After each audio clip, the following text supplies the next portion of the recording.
In the previous movie, I showed you how to create a do-while loop, which runs while a condition is true. In this movie, I'll show you the do-until loop, which runs until a condition is true. So again, a do-while loop runs while a condition is true, and the do-until loop runs until a condition is met. As an example, let's suppose that you want to display every product name and cost in a table, stopping only when you get to the end of the file. That's a perfect use for a do-until loop. So for this movie, we'll use the do-until loop code module, which is here in the navigation pane. I'll double-click it. The code module contains a single subroutine called do-until loop, and I define myR as a record set variable, and then I set that variable to the products table.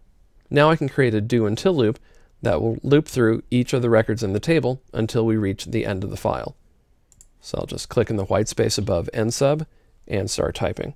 And the code is do until, then a space, now myR, which again is the products table, period, and then EOF. The EOF property indicates the end of file. So we'll keep going until we hit the end of file marker. Press enter twice and then tab once so that I shift this line of code over to the right to indicate it is within a loop. Now what I want to do is to display a message box displaying the product name and the product cost. So for that, it's MSG BOX space myR, again the products table, exclamation point, left square bracket, and then the name of the first field, the one that contains the product name, and that is PRODUCTNAME,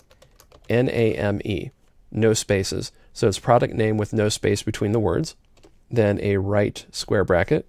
Now I want to concatenate other values together, so I'll type in ampersand, a space, then double quotes, and a comma and a space, then double quotes, a space, another ampersand, and then the value in the product cost field.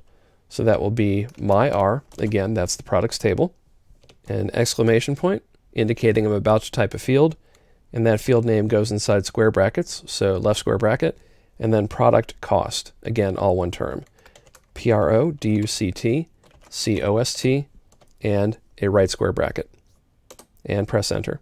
Once the message box has been displayed and cleared, I want to move to the next record in the record set. For that, we use the move next method.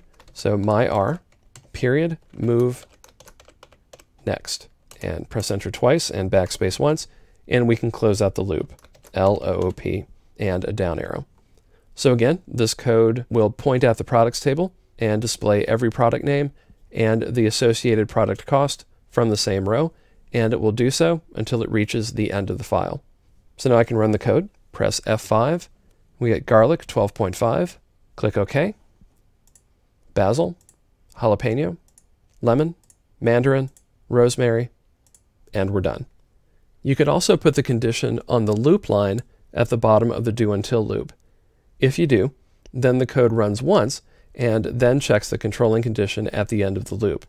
You should be very careful though. If you define a condition that can't be met, your code might run indefinitely. If that happens, you can press either Control-C or the escape key to stop your code from running forever.